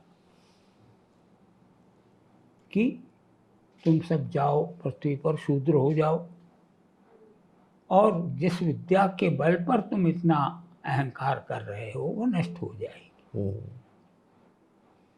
तब देवताओं ने आकर आग्रह किया कि विद्या बड़ी कठिनाई से प्राप्त हुई है और विद्या का तो कोई दोष नहीं है। तब ऋषियों ने कहा कि ठीक है, विद्या रहेगी, लेकिन उसका शाप का शेष प्रभाव कायम रहेगा, तो उन्हें शूद्र बनना पड़ेगा। वही प्रायश्चित्त है, वो प्रायश्चित्त तो है। ये जो विद्या है, ये सावधान रहने की आवश्यकता है, अन्यथा शूद्रत्व को जन्म देने वाली है। और जो आज हो रहा है, जो आज हो रहा है, इसको कोई खराब से नहीं समझिए आप, क्योंकि मीन्स शूद्रत यानी वो नहीं कि सब जो आजकल समझते हैं ऊंच नीच और वो नहीं एक पारिभाषिक शब्द है, एक परिभाषा है, जो है सांकेतिक है कि आप घमंडी हो जाएंगे, आप गलत शिक्षा देने लगेंगे, किसी के बात नहीं सुनेंगे, परंपरा नहीं मानने वाले, यही को शूद्रत्व कहते हैं। इसको हमारे गुरु कहते थे गुरु मार विद्या। गुरु, हम बंगाली में कहते हैं गुरु मारा विद्या। गुरु मारा, और वो भी हमारे गुरु भी वही कहते थे। क्योंकि जब शूद्रत्व हो जाएंगे ना, तो क्या है, तुम्हारा इसका जो वैल्यू है वो तुम नहीं समझ पाओगे। और तो कोई ने कुछ बता दिया, चले गए उधर रास्ते, आज ये कर रहे थे, उसके बाद गुरु के नाम में ही निंदा कर रहे हो, तो इसी को शूद्रत्व कहे गए। इधर एक परिभाषा है। ये जातक कथाओं में कथा आती है वीणा वादक की, बनारस के वीणा वादक की कथा आती है। शिष्य ने क्या किया, उसको उन्होंने अच्छा सिखाया। वो वीणा वादक राजा के दरबार की वीणा वादक थे, तो उसको अपना संपूर्ण विद्या उन्होंने सिखा दी। तो वो राजा के यहाँ पहुँचा, ने वो भी गुरु को कहा कि साहब हमको भी वृत्ति दिला दीजिए, राजा साहब से कह के। तो वो ले गए, परिचय कराया कि मेरा शिष्य है, इसको सब तरह से योग्य बनाया है, इसको भी आप वृत्ति दीजिए। तो राजा ने कहा ठीक है, इनको भी रख लेते हैं। तो गुरु को दक्षिणा ज़्यादा, शिष्य को कम। उनका क्यों, मेरे को उनके बराबर आता है, आप प्रतियोगिता करवा के देख लीजिए, तो जो इनको दिया जाता है वही हम मिलेंगे। तो इस पर अड़ गए, तो उनका ठीक है, दोनों की प्रतियोगिता हो जाए। अब गुरु तो बेचारे बुढ़े, वो तैयारी तो आ नहीं सकती, और शिष्य जवान। तो गुरु ने सोचा कि बेइज्जती करवाने से क्या लाभ, और इससे अच्छा है कि मैं अपना जीवन विसर्जित कर दूं। ये सोच करके जंगल में वो आत्महत्या के लिए गए। वहाँ इंद्र ने आया, देवराज इंद्र। तो उन्हें इंद्र आके बोले जी नहीं, तुमको जाना है। ये गुरु का महत्व कायम रखने के लिए गुरु को पूछता, हम तुमको 3 गोली देते हैं, जब बजाते बजाते जब थक जाओ तो 1 गोली उछाल देना, और वीणा का एक तार तोड़, एक तार, तब भी वो बजे। फिर बजाते बजाते दूसरा तार तोड़ देना, दूसरी गोली उछाल देना, फिर भी बजेगी, फिर तीसरा तार तार। तोड़ना, गोली उछालना, तब भी वीणा बजेगी। सपाट उस पर भी हाथ फेरोगे, शिष्य वो नहीं कर पाएगा। यही हुआ, जब उसने तार तोड़ा तो शिष्य को भी तार तोड़ना था। तार तोड़ा कि वहीं से वो बेसुरी हो गई। क्योंकि वो विद्या प्राप्त नहीं थी। ये इसका एक घटनाएं हैं। शमसुद्दीन फरीदी देसाई, आपको पता है, जो बीन वादक थे, बहुत बड़ा साधु, सूफी बन गए थे पूरा छोड़कर। एक बार कॉन्सर्ट में उसका बीना का जो मेन तार है, जिसको सा का तार कहते हैं, वो टूट गए। परंतु शमसुद्दीन फरीदी देसाई ने पूरा कॉन्सर्ट ऐसे बजाए, किसी को पता भी नहीं चला, क्योंकि वो तार टूट गए थे। हमारे यहाँ भी थे इंदौर में उस्ताद बाबू खान साहब। हाँ, बाबू खान साहब बिनकार, वो उनका भी ऐसा ही था, ऐसा ही। कैसा भी साथ दे दीजिए, हाँ। वो बिना मिलाए बजाएंगे और सुर में बोलेंगे। तो देखिए, ये जातक का कथा है, हम इसको मिथ समझते हैं, है ना, परंतु प्रवाहित धारा में आज भी ये घटनाएं हैं। तो इसीलिए सबको इसी मिथ मत समझ लीजिए आप। हाँ। ये गल्प कथा नहीं है, क्योंकि ये एक लाइफ के अनुभव से ये हुआ, तभी ये जातक का कथा है ना। दैट इज द थिंग, ये आज तक भी है। जातक कथा का मतलब ये कि भगवान बोधिसत्व ने हाँ। हर जन्म में एक एक शिक्षा प्रदान करने के लिए एक जन्म लिया है, और एक वही है कि महत्ता प्रस्थापित करने के लिए उन्होंने ये जन्म लेके ये कथा कही। रियलाइजेशन, बार तप्टर बात, पारमिता नय कहते हैं। और ये तार टूटने का घटना हमारे घर में हुआ।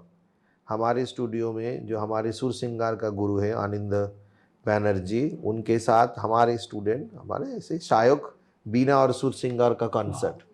तो हमारा ऑडिटोरियम है, उधर हम इधर अंदर बैठते हैं, हम कभी सामने नहीं बैठते। उनका तार टूट गया सा का। अब जब भी टूटा हमारे ऐसे घुमा, अरे बजाओ बजाओ, कुछ भी नहीं होगा।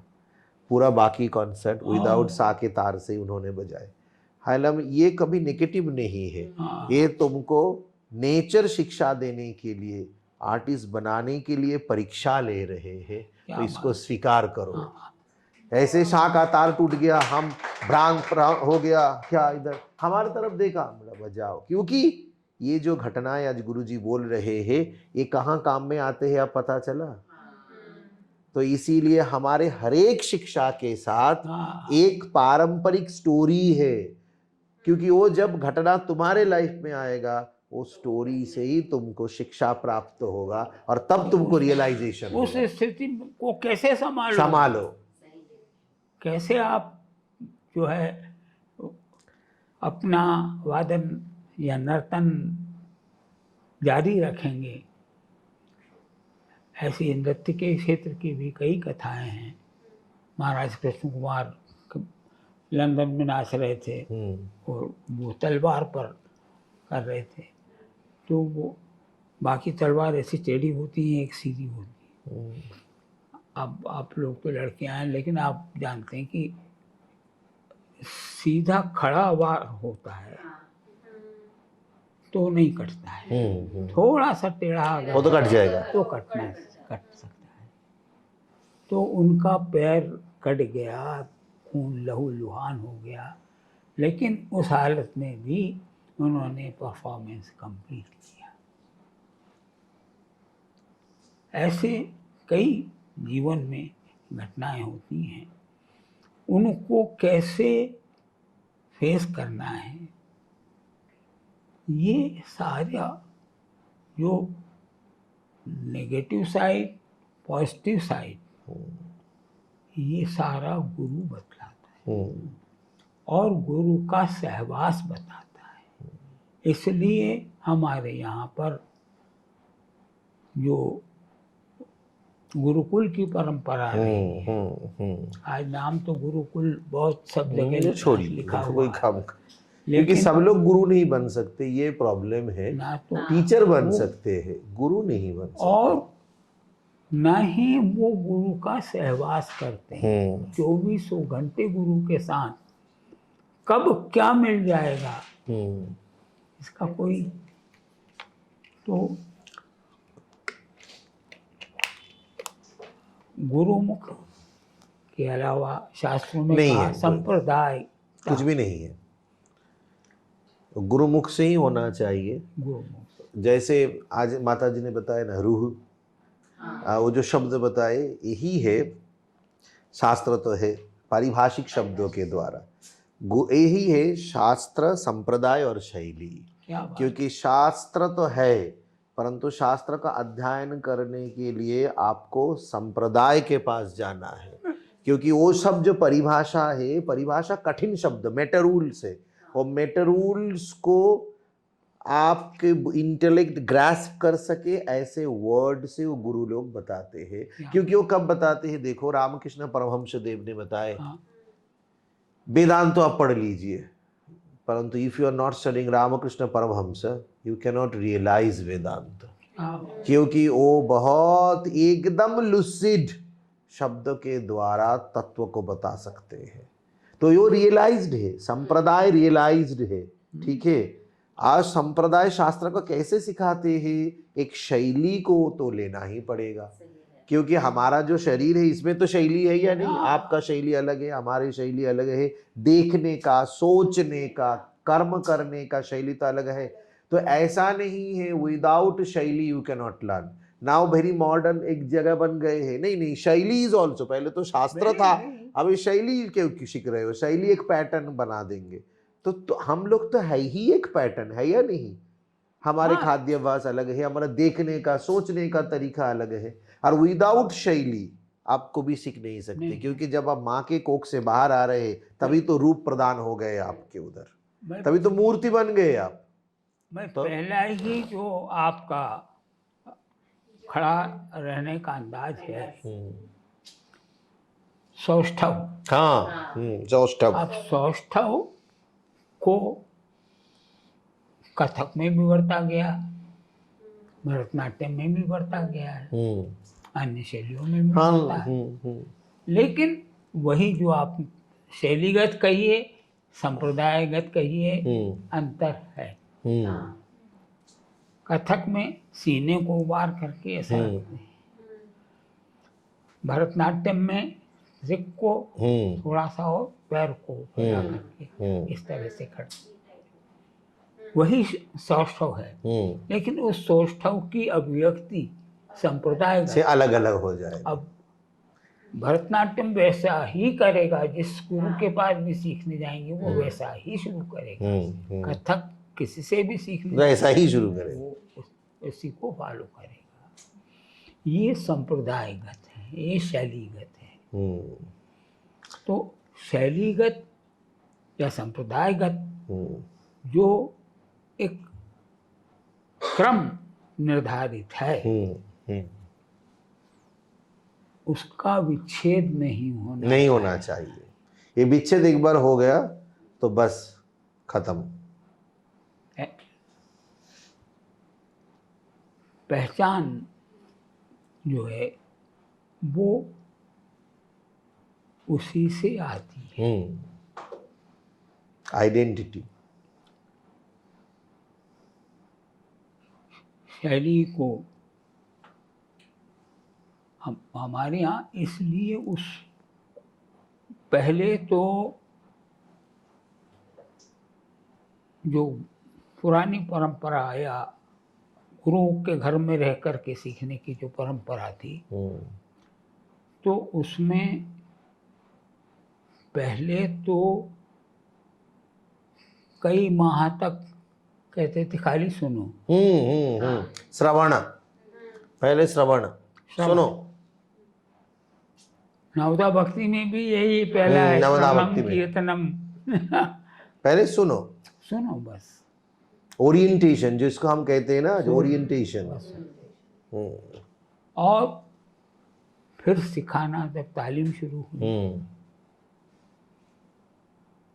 2 राग पकड़ी, एक शुद्ध स्वर की, एक कोमल, और उसी को सुबह शाम और उसी को दोहरा रहे हैं, उसी रटा रहे हैं, उसी करवा रहे हैं।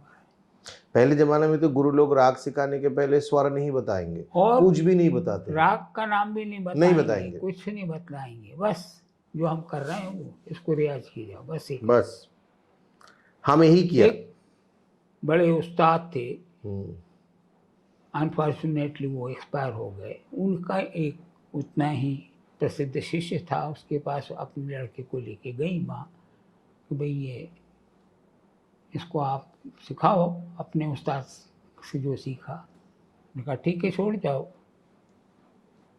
वो वहाँ 2 साल 4 साल कुछ रहा, पर उसकी माँ आई, उसने पूछा कि भाई क्या सिखाया, क्या क्या सीखा। कहने लगी वो तो इतने दिन हो गए हैं, बस वो एक सुबह की राग, एक शाम की राग, बस यही सब। तो उन्होंने कंप्लेंट किया कि भाई तुम ये क्या करते हो, तुम्हारे उस्ताद का लड़का है, कम से कम इसको तो ईमानदारी से सिखाओ। उन्होंने कहा नहीं, मैंने इसको सब सिखाया है जो अपने उस्ताद से सीखा है। मैंने कहा ठीक है, बुलाओ उसको। बुलाया, तानपुरा लिया, कहा अच्छा अब ये शुद्ध स्वर है, अब इसमें से ये स्वर जो है कम कर दीजिए और गाइए। वो ये फला राग बन गई, अब ये कम कीजिए, साड़ा हो अवड़ा हो, और संपूर्ण। संपूर्ण 3 तरह के रागे हैं। तो एक स्वर कम करना, साड़ा हो गई है, 2 कम करो 2 तो कर और दिए अवड़ा हो गई, बिना कम किए चले तो संपूर्ण। संपूर्ण राग हो गई। तो कौन सा राग इसको मैंने नहीं सिखाया ये बता दीजिए।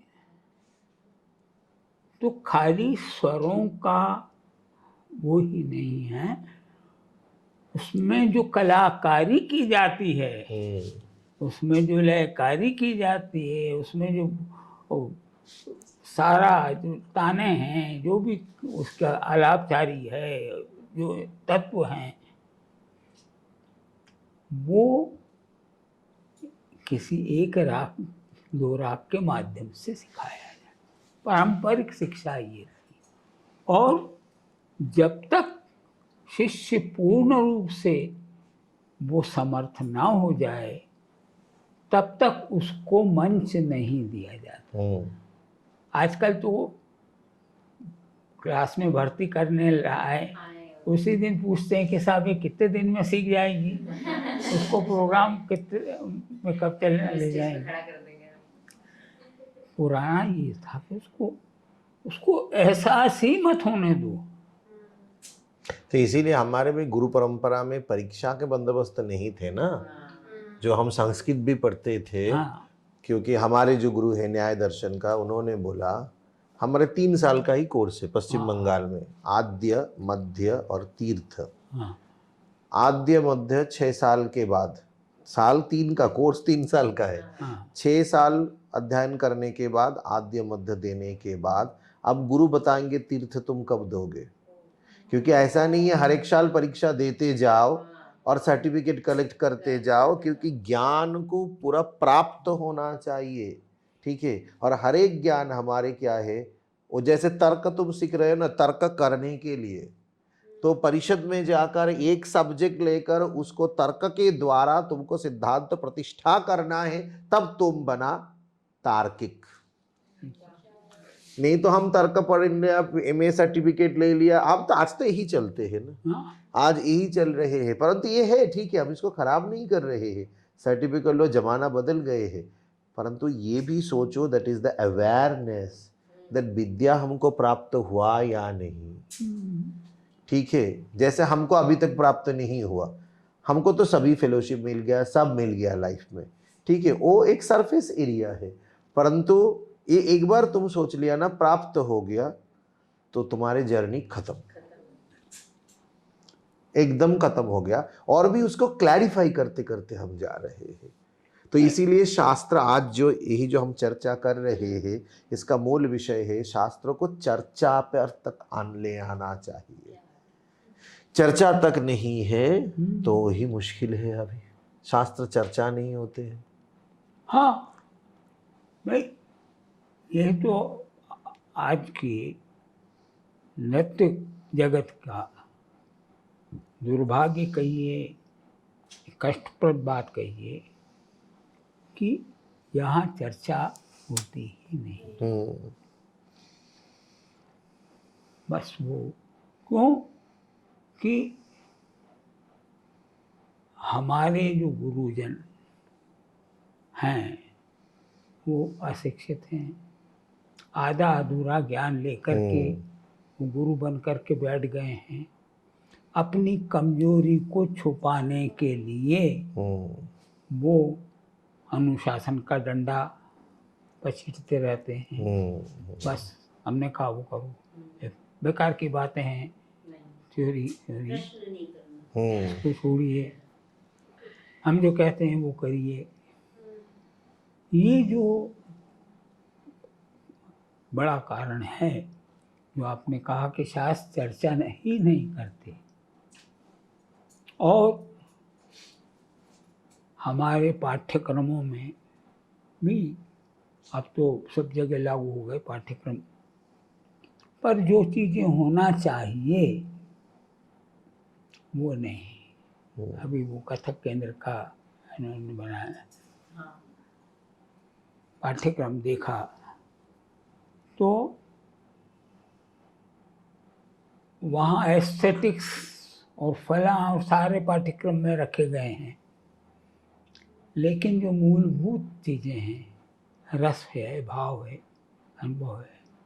मैं अक्सर पूछता हूँ विद्यार्थियों से 8 सात्विक भावों के नाम बता दीजिए। 33 व्यभिचारियों की बात तो छोड़िए 33 है, सात्विक तो बोल दीजिए, वो तो 8 ही है। उतना तो बोल दीजिए। तो बोलिए, 33 मत बोलिए। या मुग्धा में और मध्या में, प्रोढ़ा में, उनके अभिनय में क्या अंतर आएगा?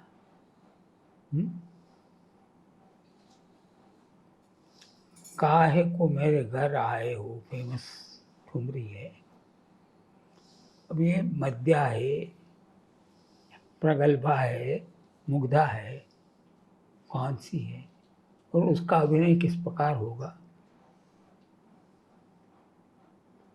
ये नायक भेद, ये रस सिद्धांत, ये भाव, ये पाठ्यक्रम में नहीं रखे गए। इसीलिए कहेंगे ना, नायक भाव कहेंगे गुरु लोग। हाँ। नायक भाव कहाँ है? हाँ? नायक भेद है ना, तो नायक भाव कहाँ है? जबकि ये होना चाहिए। सबसे आखिरी बात ये कि नृत्यम पुरुष कृतम गेयम, नृत्यम नारी कृतम तथा। टुकड़े परन सत्कार, ये सब तो पुरुषों का नाच है। स्त्रियों में तो सलज्जता हो, नृत्य हो, भाव हो।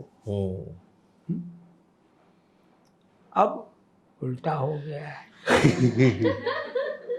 अब सब स्त्रियां जो हैं वो टुकड़े परन तत्कार चक्कर धन धन धन, और परफॉर्मेंस के आखिरी 10 मिनट 5 मिनट एक भाव दिखा दिया, वो भी दिखाया तो दिखाया, नहीं तो परफॉर्मेंस। आप नारी जाति के अंदर से उसका लालित्य समाप्त कर रहे हैं, उसकी मधुरता समाप्त कर रहे हैं, उसका मिठास जो है वो जो उसका गुण है, मूल गुण है, जो प्रकृति प्रदत्त गुण है, वो कहीं व्यक्त नहीं हो रहा है।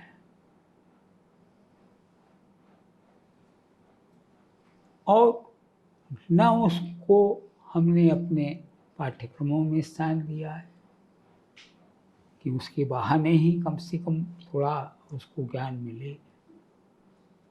ये मतलब हमारे आज की ट्रेजेडी है, ये हमारा दुर्भाग्य है। लेकिन इस सब के बाद मैं हमेशा कहता हूँ, आज सुबह भी बोला और हमेशा कहता हूँ कि जो आप लोग अब आए हैं मैदान, उन पर मुझे ज़्यादा भरोसा है। अब घरानेदार तो लगभग समाप्त होते गए, अब तो इक्का दुक्का ही बचे हैं। हमारे कथक की बात करता हूँ मैं, वो भी समय के साथ में अब आगे का मोर्चा आप लोगों को संभालना है। यही तो परंपरा है ना। और जो अपूर्णताएं हैं उसको आप पूर्ण करना है, उसको आपको जो खामियां हैं उनको भरना है, और उसके लिए शास्त्र का और प्रयोग का दोनों का संतुलन बना करके और चलना है। तब नृत्य को पूर्णता प्राप्त होगी। खास तौर से हम तो सब कथक वाले हैं, तो कथक वालों को खास तौर से ये ज़्यादा जिम्मेदारी है। मैं अभी चेन्नई होकर के आया हूँ, वहाँ शास्त्र को सम्मान दिया जाता है, चाहे वो प्रैक्टिकल वाला ना हो, फिर भी अगर वो शास्त्रज्ञ है तब भी उसको सम्मान वहाँ पर दिया जाता है, शास्त्र को प्रमाण माना जाता है। लेकिन कथक को वहाँ समझते हैं खाली ये चक्कर और तत्कार का ही नर्तन है। पहली बार विभा जी ने जब संस्कृत के श्लोकों के स्क्रीन पर दिखाते हुए और कथक के एक एक अंग को प्रदर्शित किया तो सब मुँह बाए आश्चर्यचकित रह गए, और उन्होंने कहा कि भाई पहली बार हमको कथक में शास्त्र के दर्शन कुछ आप कर रहे हैं। यद्यपि हमारे पुराने जो गुरुजन थे जिनसे विभा जी ने सीखा, मैंने सीखा, वो लोग भले ही निरक्षर हों कि शास्त्र पढ़ने में सक्षम ना हों, लेकिन वो गुणियों की संगत करते हैं। शास्त्रज्ञों का के साथ बैठते थे, साहित्य के विद्वानों के साथ बैठते थे, और उनके माध्यम से, उनके चर्चाओं के, तो कहा आपने अभी चर्चा बहुत महत्वपूर्ण, because otherwise you cannot knowledge, ज्ञान एक ऐसा चीज है उसको घिसना पड़ता है, और वो चर्चा से जो प्राप्त होता है वो ऐसा ग्रंथ पढ़कर नहीं कि प्राप्त नहीं होगा। हो सकता है।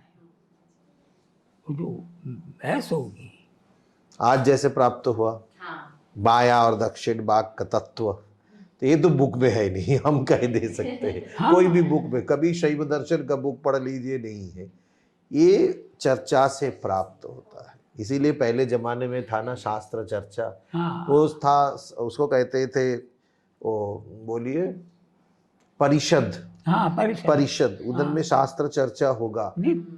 अभी भी जो ये शंकराचार्य के स्थान है, वो है वहाँ पर नित्य वो वाक्यार्थ सदस्य वो लेकर, पर चर्चा नहीं है तो शास्त्र खत्म हो जाएगा पूरा। नित्य शास्त्र चर्चा होती किसी न किसी विषय को लेकर, नित्य वहाँ पर शास्त्र चर्चा होती, जो शंकराचार्य के स्थान है। तो ऐसे ही जो हम आप लोग के मिलिए और आपस में चर्चा करिए।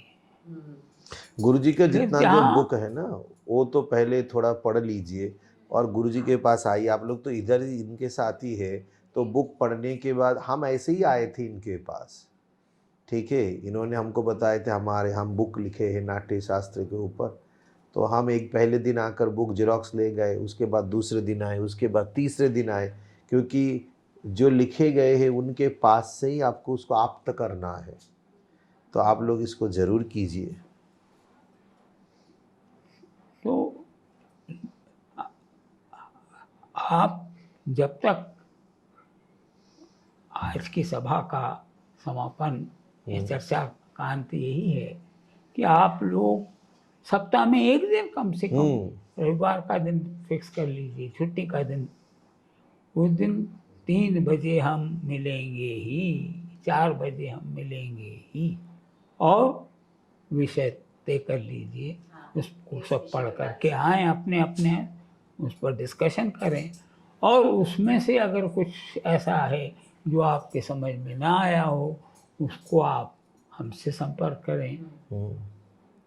और अभी तो आप सब रिसर्च स्कॉलर्स हैं, तो करना तो बहुत चाहिए। सारे विषय आपके सबके हैं, और उनमें बहुत सारा ऐसा है जो आपके समझ से परे है या उसको गलत समझ रही हैं, तो उसको चर्चा करें, शास्त्र चर्चा करें, शास्त्र के निकट आएं, क्योंकि अगली पीढ़ी का भविष्य आपके हाथ में है। हमसे तो जो बना कर लिया, और बच्चे का जितना दम है, हाँ, और से सख लो जितना दम हो, आखिर जरते बालू का है। तो घसीटना है जितना घसीट सके हम, लेकिन अब आने वाली पीढ़ी का भविष्य आप लोगों के हाथ में है। कथक के ऊपर जो ये एक आरोपित कर दिया गया है, शास्त्र है नहीं, शास्त्र नहीं है, मुगल कालीन है, इस्लामिक है, एंटरटेनमेंट है, इस तरह की जो बातें हैं उसका जवाब आपको देना है। आगे आने वाले भविष्य को आप लोगों को फेस करना है, और वो आप तभी कर पाएंगे जब आप शास्त्र को, और रूखे किताब लेकर के पढ़ने से आनंद नहीं आता, लेकिन जब 4 जने बैठ के बहस करेंगे तो उसमें आनंद आएगा, रस आएगा। तो यही आज की चर्चा का सार है। और किसी को कुछ पूछना हो, हाँ तो पूछ लीजिए।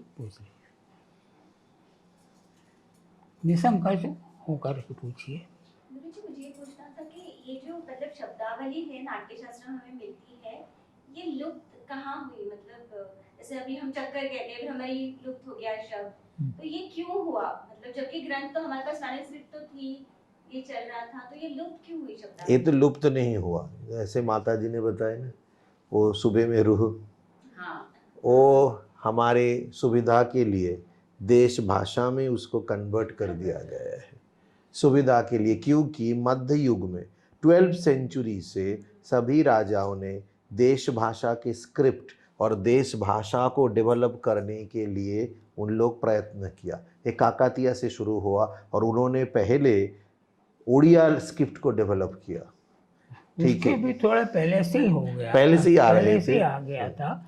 अपभ्रंश हुआ, और अपभ्रंश के बाद में जो है वो दूसरी भाषा विकसित हुई, और पूरा देश कई टुकड़ों में बढ़ गए, और हर एक ने अपनी भाषा, अपनी संस्कृति, अपना खान पान, अपना संगीत, अपना नृत्य, ये सब विकसित करने का प्रयास किया। और कथक का में जो विविधता है उसका भी कारण ये है कि सबसे बड़ा क्षेत्रफल कथक का है। दक्षिण के अंदर खाली 4 राज्य हैं छोटे छोटे से, और कथक वर्तमान पाकिस्तान से लगा करके आसाम त्रिपुरा तक है, कश्मीर से लगा करके और आंध्रा तक कथक, इतना बड़ा क्षेत्र है। तो ये जब टुकड़ों में बटा है, खास तौर से जो इस्लामिक सत्ता आई, तो जहाँ जहाँ मुसलमानी प्रभाव हुआ वहाँ कुछ बदलाव अलग हुआ, जहाँ हिंदू रहे वहाँ बदलाव अलग हुआ, और टुकड़े टुकड़ों में, तो जब टुकड़ों में बढ़ गया तो हर जगह का संगीत नृत्य का भी वो बदलाव आया। जो हमारा भारतीय संगीत है वो पूरी तरह से परिवर्तित हो गया। जो हमारा जाति गान था, जो हमारी मूर्छना पद्धति थी, पूरा बदल गया, वो सब नष्ट हो गई। और ईरानी संगीत के 12 मुकाम आ गए, और इंडो ईरानी म्यूजिक शुरू हो गए। जो हमारे मंदिर था, जो परंपरागत, जो भरत का बताया हुआ जो संगीत था, वो नष्ट हुआ। तालों में भी बहुत परिवर्तन हो गए। ये सब जो दो कल्चर मिले, उसमें क्योंकि वो शासन में थे, शासक थे, उनको जैसा समझ में आया वो उस तरह से अडॉप्ट कर लिया, और वो शासन में थे, वो उनका रुतबा चलता था, वही मान लिया गया।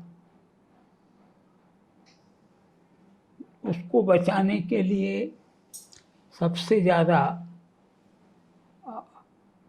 ग्रंथ 12वीं से 19वीं शताब्दी के बीच लिखे गए।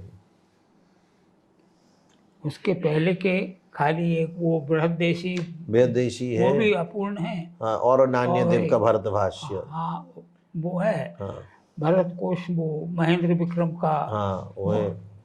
और है ही नहीं कोई ग्रंथ, सारे नष्ट कर दिए गए, जला दिए गए। और जो रीस्टेब्लिश हुआ तो देश भाषा में भी जो नया नृत्य विकसित हुआ है वो उसकी शब्दावली सब देशज भाषा में कन्वर्ट कर दिया गया। हुरापति रप सुलप संच, ये सारे जो शब्दावलियां हैं ये सब देशज भाषा में, सब देशज है, ये चरचरी देशज भाषा है, कुछ भी कहे। सोलू, अब इन सब को अब आप पूरे ग्रंथ मत पढ़िए, उसमें से एक शब्द हो, अभी वो बच्ची चली गई ओक, हाँ, वो खाली उरप पर काम कर रही है। वही अच्छा लगा हमको, बड़ी गंभीरता से काम, बहुत गंभीर का काम कर रही है, बहुत अच्छा लगा। ऐसा एक शब्द पकड़ लीजिए, अब उसकी गहराई में जाइए तो अच्छा लगेगा। समय बहुत हो गया है, आपकी बात समझ में आ गई आपको? हाँ, नमस्ते, नमस्कार।